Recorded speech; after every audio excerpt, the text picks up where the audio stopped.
আর এই 54 বছর যারা দেশ চালাচ্ছে ওরা তখন আড়ালে আবডালে বলে, মাঝে মাঝে কথিত আছে, বিভিন্ন সংবাদ সম্মেলনে বলে, হুজুররা কয় সুদ খাওয়া হারাম, রাষ্ট্রীয়ভাবে যদি সুদ নিষিদ্ধ হয় হুজুররা কি বোঝে, দেশ চালানো যাবে নাকি?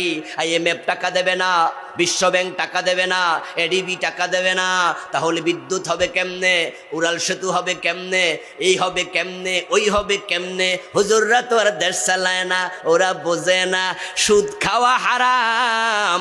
সুদ খেলে 73 গুনাহ, সবচেয়ে ছোটটা মায়ের সাথে জেনা। তারা এই গুনাহ তো করে, উল্টা আরো যুক্তি দেয়, শয়তান যুক্তি দিয়া বেঈমান হয়েছে। তোমরা মোমেন থাকতে হলে যুক্তি না তাওবা করো, যুক্তি দিলে তোমরাও বেঈমান হয়ে যাবে।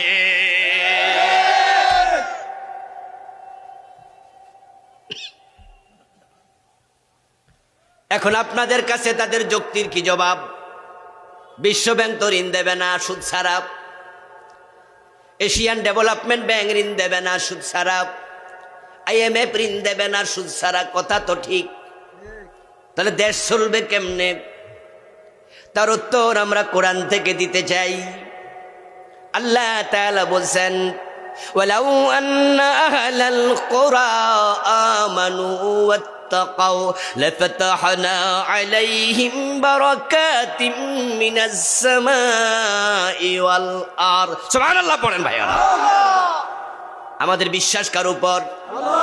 চিৎকার দিয়া বলুন তো, রিজিকের মালিক কে? সম্পদ কার হাতে? খনিজ পদার্থ মাটির নিচে যে থাকে, ওই স্বর্ণ রৌপ্য তেল গ্যাস এগুলো যে জমিনের নিচে থাকে, এগুলো দুনিয়ার কোন সরকার বানাইছে? চিৎকার দিয়া বলুন তো, বানাইছে কে? যে আল্লাহ সৌদি আরবের মাটির নিচে স্বর্ণের খনি দিতে পারে, বাংলাদেশের মাটির নিচে স্বর্ণের খনি বানানোর ক্ষমতা আল্লাহর আছে না নাই?